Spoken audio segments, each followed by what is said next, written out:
e-invoicing is going to be mandatory in the UAE by 2026.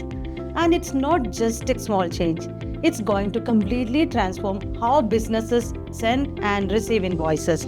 So here's the thing. If you haven't started preparing now, it's the time. Soumya here, the digital transformation lead from CLA Emirates. This is not just about staying compliant. It's about making sure your accounting systems, workflows, and even how you deal with clients and vendors are ready for what's coming. Still using PDFs or manual invoicing? That's already outdated. Doing an impact analysis now helps you figure out where the gaps are, what needs to change, and how to make that transition without disrupting your business.